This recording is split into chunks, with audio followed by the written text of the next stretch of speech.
Good morning, everyone, and welcome to The Early Edge. We are brought to you by BetMGM, the sportsbook born in Vegas. We've got a great show lined up for you today as I say hi to Aaron Bailey, to Katie Taylor, Ian Lights Out, Richard Pierre, Mark Buckholtz is in here. Thanks for being in here. Hit the like button and make sure you're subscribed to this SportsLine YouTube channel because there's a lot going on, including NFL regular season just 15 days away. Put your favorite 15 in the chat. Let's see how we did yesterday on the recap screen before we bring in the stars of the show. 2-2-1. Interesting here. Could have been a much better day. Valkyrie is a push, or Valkyries, I should say, is a push, but they had a big lead that they kind of squandered. And then, speaking of big leads squandered, Christopher Sanchez pitches a 6 1/3 and has a 4-1 lead. And somehow the bullpen blows it for him. Phillies end up winning the game. But 2-2-1, not a terrible day, but certainly could have been better. Let's do better with the stars of the show. Let's bring him in right now because we've got a special guest, folks. You may have seen David Bearman on ESPN or PFN or a bunch of other outlets. We've got Brasco, of course. We got Amags. But, David, we can find your newsletter, too. I think it's Betting with Bearman, where you cover all kinds of sports. My friend, how you doing today? Good. Happy to be on here. Excited. Been a longtime fan of the show. And, Sia, you and I go back a ways to my ESPN days. Happy to be here. And, yeah, you can – BearmanBets.com to sign up for the newsletter or the Betting with Bearman podcast that I have on multiple times a week. Speaking of betting, real quick, Amags and Brasco, before I bring you in, because I do want to talk some bad beats here. But David, just so you know, we have a early edge, and it's not just the cappers, it's everybody in the chat as well. We have a group bet that we jumped on last week. Our viewers voted on it. It was the Tampa Bay Buccaneers to win the NFC South, because I know you cover the NFL and a bunch of other sports. Can I get your take on that bet for those who have kind of maybe not made that bet yet? Maybe they need like one more little spoonful of confidence. Well, you got me. I'm jumping on that wagon as well. In the NFC South preview, I gave out the Bucs to win the division, and they're plus 105, so it's not the craziest bet in the world. But I just think they are the class of the division, and I'll admit, last year I thought it was the Falcons' time to take over and win that division, and they did beat the Bucs twice in my defense, but that wasn't good enough to win the division. I think the Bucs are better this year. They have an easy schedule. This is a team that I think goes over their 9.5 win total and wins this division with ease. I don't like the rest of the division, and I do like the Bucs to win it going away, so I'm jumping on that thing with you guys. So I'm all in. Early edge, I'm in with it. First appearance, but I'm in on your Bucs. We're Brasco, I feel like we're 1-0 already. Any follow-up? I saw you nodding vigorously. Yeah, I love it, man. I think we'll see some improvement from the Panthers. Dave Canales getting used to, Bryce Young. We were all out on Bryce Young after 1 year, and then all of a sudden, he's got something. So we will see improvement in the division. Michael Penix, maybe the Falcons can develop him a little bit, but Bearman's right. I mean, overall, this division is weak. The Bucs have the best shot. I like the 10 wins as well, too. You know what was weak, Amags? Yesterday, the Phillies bullpen. You got to be like, because I know you had the Phillies, like if you follow like Sportsline Discord, you had the Phillies in all kinds of different ways, but the bet you put out on the show was of course Christopher Sanchez to record the win. I don't know if we call that a bad beat, but it just felt like a frustrating beat nonetheless, carrying a 4-1 lead into the 7th. Yeah, and I actually just had to look to see who it was. So Mark Buckholtz said, to be fair, the umpire blew at least 2 to 3 pitches that would have gotten Sanchez and Kerkering out of the inning. So that is, I'll give you that. That is a fair point to make. But at the same time, with a 4-1 lead, you got to get out of that with two outs there. So unfortunate. Eugenio Suarez doubled down the line, killed us. And that's kind of the love and hate of the pitcher to record a win, right? We were talking about how the Phillies run line might be the play because the money line was really juiced, but then maybe it was the first 5 on the run line, or maybe it was Sanchez for the outs or the strikeouts. All of those bets hit. Except the pitcher to record a win. So it is a love-hate relationship with those plus money record a win bets. Fair enough. Chris Diorio in the chat. We met him, Amags, at Yankee Stadium. Rick Foncannon, of course, Richard Pierre, we met over there as well. KC3, Nola Face, David Talk, thanks for joining us. Let's get to some picks for today. David Bearman, I want to start with you. Now, you have some PGA picks for, of course, the Tour Championship, and you've got an MLB pick. Can you start us off with the PGA picks? Sure, and we're just going to say Scotty Scheffler's going to win and move on, right? No. Obviously, anybody who takes Scotty, I don't blame you, but, at plus 150, it's hard to argue to take that. So I'm going to go a little bit deeper down the board with Ben Griffin at 25-1 in the without Scotty Scheffler market. And for those who haven't played it, it's basically who finishes second. You ignore Scotty, And I'm willing to go with Ben Griffin, who's 35 to win it outright, but I'm willing to cut it down to 25 to 1 without Scotty, so I don't have to worry about him running away with it. I also like him in the top 10 at plus 150. He hasn't played at East Lake yet, but his game translates no matter what. He's played courses for the first time this year and done well. His game is there. He's 8th in shots gained total. He's 28th in putting and 20th in tee to green. I had him last week at the BMW to finish in T20, and he gave us a scare on Sunday with a triple-double bogey start, but he didn't give up, and he rallied for a minus 169 to cash our bet.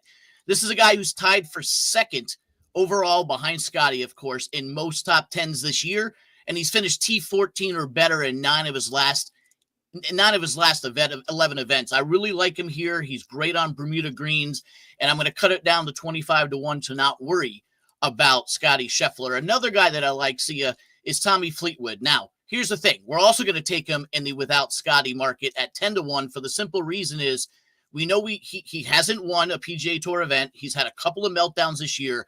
A great story it would be if he goes out and wins the Tour Championship and the FedEx Cup, but we don't have to worry about that. We don't have to worry about Tommy winning. He just needs to finish second, which he's really, really good at. He's been playing great. He has top 4s in 3 of his last 5 events, finished 6th here at East Lake in 2023, and has 2 other good finishes at 16th and 11th in 2018 and 2019. Again, we don't have to worry about him winning if you're playing with the without Scotty market, which, as we've seen from Tommy, he has trouble closing out. So if he wants to bogey the 18th hole and allow Scotty to win, that's fine. We'll still cash our without Scotty bet. All right. So I love the synergy here because on the early wedge yesterday, David Bearman, one of my 2 outrights was also Tommy Fleetwood in the without Scotty market. So we are aligned here at 10 to 1. My other one I gave out on Monday was Cameron Young in, again, the without Scotty market. So you've got Griffin in the without Scotty market at 25 to 1. Mm-hmm. You've got Fleetwood in the without Scotty market at 10 to 1. Just to be clear, you also have Griffin in the top 10 market with Scotty Scheffler at plus 150, correct? That is correct. With the top 10 market, I'm going to play him with Scotty because, again, Scotty can go ahead and win, and we can still cash the Ben Griffin top 10 market. So it's with Scotty in the top 10 and without him to win at 25 to 1 as opposed to 35 to 1 without him. Before we get to your baseball pick, I do want to acknowledge the chat. We can talk about this maybe later in the show. I spent a lot of time on the early wedge investigating this Ben Griffin allegedly overdosing on creatine, which is why he had the poor start on Sunday. I don't really think you OD on creatine. I have a theory that there was some pre-workout in there as well, but I don't know. I just like Bearman. Creatine? He missed back-to-back 2-foot putts. I don't think creatine has anything to do with it. It's concentration up here. I mean, he could have bent down with the pool stick and knocked it in, but I honestly think his caddy convinced him that it was creatine just to get his mind right, just to tell him, hey, this must have been it, but now you know it. Drink some water and you'll be okay. I think that was a funny sort of excuse, but he turned it around for sure. Brasco, go ahead. Maybe he mixed in some NO Explode. That's what I was thinking. Those Kickstarters that I used to, way back when I went to boarding school. That's a story for another day. I was doing rec weightlifting my junior year instead of playing a sport because I got real lazy. I was next to these future NFL defensive linemen. They're taking Russian Bear supplement, NO Explode, creatine. Anything you get mixed in there. Those guys were tweaking out. So yeah, maybe Ben Griffin got some banned substance accidentally. I literally said on the early wedge yesterday, I think it was creatine and NO Explode, and he just had too much NO and he got super jittery, which would completely make sense. But I don't know that we need to blame the creatine on that. David, talk to me before we get to Amags, your baseball bet. David, you've got an over in Reds Angels. Yeah, I'm taking Reds Angels over tonight. Neither pitcher has done anything of relevance lately. Nick Martinez going for the Reds. He's only struck out 5 of the last 51 batters, and that's not a recipe for success if you can't get the guys out. It's either get them out with a strikeout or the ball's in play. When the ball's in play, trouble happens. Right-hander and left-handers are both ISO over 180 against him. He hasn't made it out of the 3rd inning in 2 of his last 3 starts. The Angels go with Kikuchi, who has given up at least 4 runs in 3 of his last 4 starts. And we're already halfway to 8.5 runs if he gives up another 4 runs. So neither pitcher's fooling anyone. I don't like taking overs in baseball, but I'm going to go with the over tonight. It's a late game, late at night, so strap in and look for these guys to go over the total, and neither one of them make it out of the 5th inning. I love this because I'm always up late just watching baseball while I'm preparing for the next day. So I'm all about putting some money down. Amags, let's put some money down on Perdomo. I almost did something Yesterday, I had a really bad mispronunciation. If you watch the early wedge on a champion tour player, talk to me about your bet. All right. Well, I'll try to get his name right here. Geraldo Perdomo. And for about a week now, he's been hitting at the top of the lineup for the D-backs. I mentioned this one on HQ last night, how at about a minus 120 price, hitting at the top of the lineup here for the D-backs. I do think that that was a pretty good price. And you know what? A couple of hits again last night. He has just kept on rolling. There's only 2 games that he has played in August without a hit. It's pretty impressive, and he's on a hot run right now. I think we kind of just got to stick with it. And today he gets Parker Messick, who I already saw someone in the chat say, who the heck is that? Because this guy is making his MLB debut here for the Guardians. And we saw the Guardians bullpen blow, a little bit of a lead there last night, a couple of runs given up late. And I certainly think that could happen if it gets later in the game here. But against Messick, the left-hander who throws the fastball almost half the time, I think it's just a tough matchup against guys like Perdomo and Marte towards the top of the lineup here. These right-handers who hit lefties very well, over 300 for Perdomo this year against left-handers. It's his better split here. So I think, again, MLB debut, guy throws a lot of fastballs, doesn't have a lot of velocity on them. Yes, he does have a good changeup. Perdomo hasn't been great against changeups, but like I said, I don't think he's going to pitch all that deep into this game in his debut. I think the bullpen's susceptible as well. You're going to get the guy here, at least, even though we're on the home team, we don't have the guaranteed 9th inning at bat. At least he very likely would be at the top of the lineup here. I guess we'll see, but I don't anticipate they switch things up now with how they've been going. So Perdomo, minus 110 on BetMGM. Pretty good price here for over 1.5 hits, runs, and RBIs tonight. I've got a question from Brian in a completely different game. I do want to get to some questions earlier today. He says, Amags, thoughts on Hurston Waldrop over 16.5 outs at minus 120. Bullpen has been getting worked the last few nights. Of course, he's referring to Braves, White Sox. All right, so here's the look on that. And truthfully, I hadn't even dove fully into the pitching side of this game because I was so enthralled with Ronald Acuna and how we could try to bet on him tonight. I think that him for a home run would be pretty a fun bet, and I'm going to be tailing that one. But Waldrop on the other side, I've looked here very quickly. I actually do side over 15.5 out or 16. I'm sorry, lean over 16.5. But I think you might get 15.5 here. It started at 17.5. It's come down to 16.5. You may actually see it be juiced to the under here on 16.5 or get a 15.5. So I would wait because the market's coming backwards on this, it seems. I just don't think you really need to bet into it right now. But I do agree. He's been over this number in all 3 of his starts. The bullpen has been worked. He really should be pushed once again into the 6th inning. That was a crazy White Sox Braves game last night for sure, Amags. All the Braves games recently seem like they've been like they're scoring out of nowhere, right? But then the White Sox, I looked at it again. I was like, how is this team scoring 10 runs? Mike Tauchman leading off, Miguel Vargas, Kyle Teel, Lennon Sosa, like. You have maybe one brand name in there in Luis Robert. That's it. So it's a very perplexing thing that the White Sox are doing right now. Let's talk about BetMGM and their latest boost. Any sport on BetMGM is now boosted. Ladies and gentlemen, BetMGM players get an any sport odds boost token today. Make a bet in any sport and you'll be eligible for the boost token. Let's take a look at the home run picks before we get to the SportsLine pick. And then, Danny, we got to get to UFC Shanghai as well. We got Eugenio. This is his name. I'm just going to butcher. Eugenio Suarez. This value is so interesting here. The Inside the Lines crew has plus 170 versus the real odds of plus 400. We got Ramirez plus 300 versus plus 475. And then Lau plus 350 versus plus 475. Mags, your commentary here.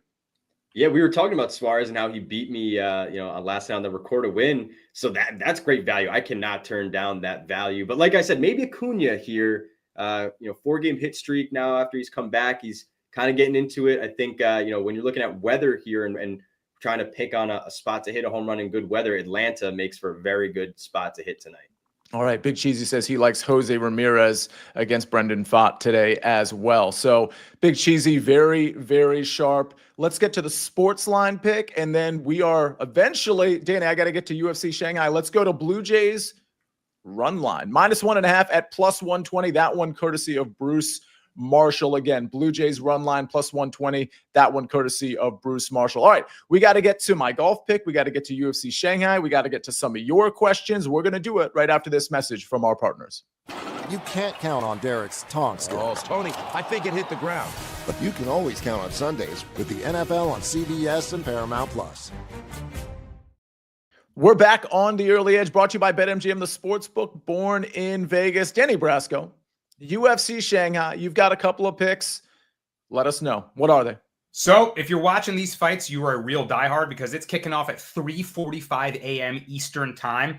And my first pick is actually one of the first fights of the night. So get your espresso or whatever you need to do. Maybe you're waking up, maybe you stayed up, whatever it is. I'll be watching, and I like Su Young Yu on the money line at -130 to kick this off. I'm also going to do a takedown ladder and look to replicate what we did with Khamzat Chimaev last week. I think we have a stylistic matchup that can get us a lot of takedowns. The odds on the takedown props are not yet out, but I want you guys to pay attention to that. And I'll certainly be in the SportsLine Discord in the Combat channel talking about how we would structure this bet when those props come out. For now, let's take Su Young Yu on the money line here because I believe he has a big grappling advantage over his opponent. He's fighting a guy in Long Xiao. That is a fun fighter. He's looking to bait his opponents into a brawl. He wants to make it nasty. He's got great durability, and he fires a hard right hand. He wants to bang in the pocket. The thing about Su Young Yu is he's pretty smart. I don't think he'll get baited into that nasty fight, and I think he'll go to his grappling when Long Xiao throws down hard and plants his feet. He's going to be there to get taken down. Su Young Yu, it's a tough name to say, Sia, has a few different ways he can take you down. He's not just one of these blast double leg wrestlers. He can do single legs. He's got a good clinch game. He can hit outside and inside trips. And Long Xiao's style, I think, is going to get him taken down. He's going to get back up, and he's going to get mat returned. If we can just hit those over and over again, back to your knees, we can cash a really big plus money ladder like we did with Khamzat. So the thing I like about Su Young Yu as well is that it's not just the grappling. He uses his grappling threat to set up his striking. He'll level change feint and bang, rise with an uppercut. He'll do that again, bang, rise with a hook. And you're constantly thinking as his opponent, is he going to take me down? Do I have to defend that? All of a sudden, a punch pops up in your face. So he's mixing his martial arts really well together. And I think Su Young Yu's got the advantage for that reason. I think it'll be clinch-heavy fight where he gets a lot of takedowns, and maybe we can climb another ladder. We'll look out for that. Like I said, be in the SportsLine Discord. Another play I have for you guys is two more bigger ticket fights on this fight card. And I'm going to do a two-leg parlay. We're going to start off with Michel Pereira, and we'll add Aljamain Sterling, get -115 on two favorites that I think do work on this card. Michel Pereira is on an ugly two-fight losing streak, but he's lost to two ranked middleweights who just had a huge grappling advantage over him. Pereira is one of the most creative and explosive strikers in the division. He's a guy that was doing capoeira backflips on people's faces, then calmed his style down a little bit, realizing, okay, I got to sharpen up a little at a higher level. And then realized, man, my grappling defense kind of stinks. And he's just gotten out wrestled. He's facing a guy that was cut from the UFC a couple years ago and is now making his return in Kyle Dawkins. I just don't think Dawkins is on his level. He's got dangerous submissions, but I don't think he gets it there. I think it's likely that Pereira cracks him with a knee up the middle or nasty shot, and Dawkins is going to get knocked out. And Aljamain Sterling in the co-main event, guys, this is the former bantamweight champion. He's now a featherweight, moved up to 145, and he's fighting Brian Ortega, jiu-jitsu ace. This is a very interesting grappling matchup, but pretty simply put, Aljo's physicality and wrestling can beat the jiu-jitsu. Really smart wrestlers don't get submitted. They just keep positional control. And I think Aljamain Sterling is going to do that over the course of 5 rounds. This is another potential takedown ladder, guys, because Ortega is one of the savviest grapplers and jiu-jitsu players in the game. I don't think he gets submitted. I don't think Aljo gets submitted. So we're looking at a situation where two guys tangle up and maybe take each other down. Aljo landed 6 takedowns on Movsar Evloev. He landed 4 on Henry Cejudo. These are some of the best grapplers in the UFC. So again, pay attention to the Discord. I will be dropping takedown ladder props, but that's a 2-legger for now that we can put in today. I mean, you guys are not really helping me out here. Amags says, even with buckets not on, Sia can't get away from tough names. I think it was Jeff Stenberg that said I was going to need the Rosetta Stone to get to the recap screen. I believe it's Jeff Stenberg's birthday tomorrow. So I guess his birthday present, Amags, would be a Yankees loss. But I think we have to wish him happy birthday tomorrow anyway. I was trying to avoid mentioning that comment there, Sia, so that, Jeff gets no love for his birthday. Now, Jeff, happy birthday. And, hopefully the Yankees lose the first 5 for you. Hopefully you bet the first 5 and then they come back and win the game. There you go. So Sia, nice. Can I give Danny a shout out for not only showing how it's going to happen, but absolutely nailing the names left and right at the same time. He has his picks, he has his movements, and he nailed the names of a very difficult name card. Great job.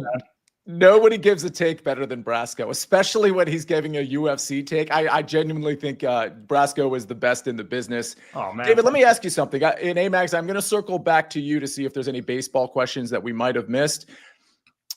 NFL, where again, we're Pat Mahomes days away from NFL season. I know you cover a lot of NFL. Is there like a pick or two that maybe early in the offseason you got on, or maybe just in the last week you got on, you're like, yeah, I really like this pick. I'm kind of all in on this pick, or this award prop, or this prop, or win total, whatever it may be. What's something that sticks out to you there? The very, very first bet I made, and this was in late May when the schedule came out, and then the odds for the divisions and the win totals came out. The first bet I made, I thought the NFC West was mispriced. I couldn't understand why the 49ers were the favorite and the Rams were not. So I jumped on the Rams at plus 200 to win the West back in late May, early June. Now that price got closer and closer, and the Rams almost overtook the Niners just before preseason started as the favorites. And then the Matt Stafford news broke and it went back the other way. So now we're still sitting at 2-1 for the Rams. And people have asked me, do you pause because of Stafford? Now, I'm not a back specialist, even though I feel like I am with the injury I have, but I still think the Rams are the best team in this division. I think the bookmakers have a little bit of amnesia from last year in the 49ers, and all of a sudden the 49ers are back to the NFC champions that they were 2 years ago. I just don't see it. Now, if Christian McCaffrey is healthy and Brock Purdy's back to an MVP type level, they do have an easier schedule in the Rams, but this is a Rams team that took the Eagles to the mat in the divisional round, or we could be talking about a different Super Bowl champion from last year. And if Matt Stafford is healthy, and that's a big if, remember I made this bet before that, I really like the Rams. I think they're the class of that division, and I think at plus 200, you're getting value. That was the first bet I made back in June, and I'm still sticking with it, hoping that Matt Stafford is the guy. And listen, do I want my first bet to be riding on Jimmy Garoppolo? Probably not, but there are worse backups in the league than Jimmy G, and you don't have to go much further than Miami to know that we're dealing with Zach Wilson back there. So I believe in the Rams, and as long as Stafford's healthy, I like the 2-1 for them to win the division. And by the way, 9-1 to win the NFC is not the worst bet in the world. So that's where I feel like I'd go with it. Side note, Zach Wilson as the backup to Tua is slightly hilarious, but you realize that's an upgrade of what their backups were last year, right? It is. And when I did a pre-camp analysis of the quarterback situation, and the bar wasn't really high with Huntley, Boyle, and Skylar Thompson, I said they have improved. But again, the bar was pretty low. They're not good quarterback situation. What I've seen from Zach Wilson so far in the preseason has been exactly the Zach Wilson that has got him run out of multiple towns.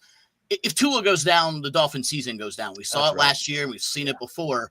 That being said, I'm not putting my season on Zach Wilson. It is kind of funny that they think that's an upgrade, but it is what it is down in Miami.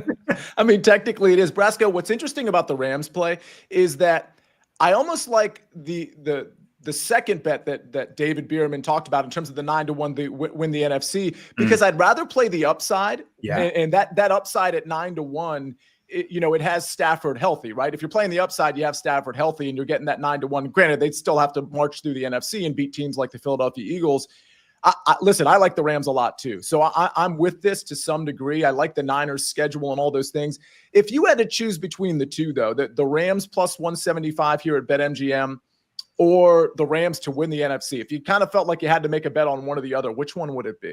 I'm with you. I take the upside on to win the NFC instead of the division. I am of the belief that this year is going to be a San Francisco 49ers y'all must have forgot season. One injury-ridden, decimated season. I think they come back and show that they're the powerhouse. But the Rams put everyone on notice last year. Jared Verse is one of my favorite players in the league. And all the problems that the secondary had were masked by their incredible pass rush. Right? Verse and Fisk were just getting after the quarterback. So they can break the game like that. And if they're playing at that level even better, then maybe that defense, even if the secondary isn't still elite and Stafford can stay healthy, they can really compete for this division. So I'm with you, Sia. I think it's more likely that you get, or I think it's a better bet to get a 9-1 shot on them just torching everyone in the NFC than them to win this division.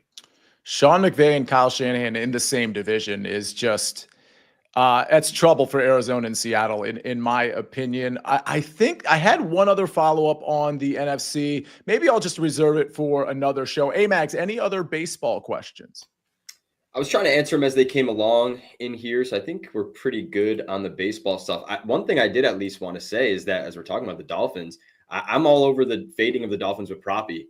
I know he was going like no playoffs. I think you might even be able to find better than minus 250 out there. I've been parlaying that with like everything. Just, I like this minus 190. Let me toss it in with Dolphins to not make the playoffs. Great. Now it's even money. Like I've been doing that for a few weeks now. So David, you've been pretty close to that Dolphins organization. I will put out, and I understand Tyreek Hill like is kind of, it's a little up and down with him. He might get traded, all those things. One of my favorite props is Tyreek Hill over 975.5 receiving yards, because regardless of what team he's on, I just think last year's dip, it was 11 games with Tua, and you mentioned Tim Boyle and Huntley. That's where the other games were. I think he could have a pretty good season, only 31 years old, I think. But talk to me about the state of the Miami Dolphins franchise.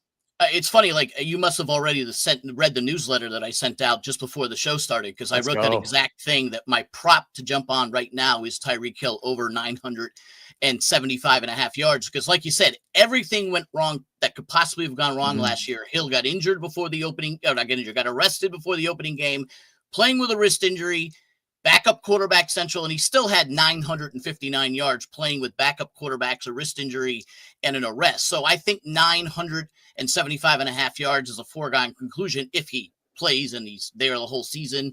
I think he gets that. As far as the state of the Dolphins, listen, I've been watching the Dolphins my entire life, born and raised down there, season ticket holder. This is as low as I've been in terms of optimism on the Dolphins in a very, very long time. You got to go back. But at least back then, when they were either tanking for Tua or they were 1-15, you knew it was going to be bad. This team is 2 seasons removed from playing for the number 1 seed in Week 16 versus the Baltimore Ravens, and have pretty much done nothing right since then. I don't understand a lot of the moves. They made a trade the other day to get another edge rusher, which they don't need.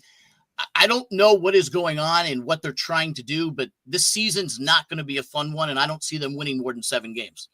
Yeah, that line is been dropping as the offseason has transpired here. These are the notable total win odds that Ben has put up courtesy of BetMGM. And Brasco, we know your take on the Bills. We've had a lot of takes. We've got a lot of stuff in the SportsLine YouTube channel, and of course, a lot of stuff in the podcast feed with talking about all of these teams. We put all the CBS Sports Network stuff over on the podcast feed and the SportsLine YouTube channel. Speaking of CBS Sports Network, ladies and gentlemen, we'll be on today, tomorrow, and Friday talking all kinds of different things, including a prop show tomorrow. But today at 1 p.m., we will be talking really a lot of soccer. We'll have Martin Green and Buckets. We'll have a lot going on from a baseball perspective. We'll have Calvin on for the WNBA as well. Tomorrow at noon, we've got a prop show, and I'll mention on Friday, we've got the early wedge. We'll be talking Tour Championship in the middle of that second round. Let's take a look at the recap screen before we get everybody out of here. Justin Rose, minus 120 over Shane Lowry. That's my tournament matchup I brought over from the early wedge.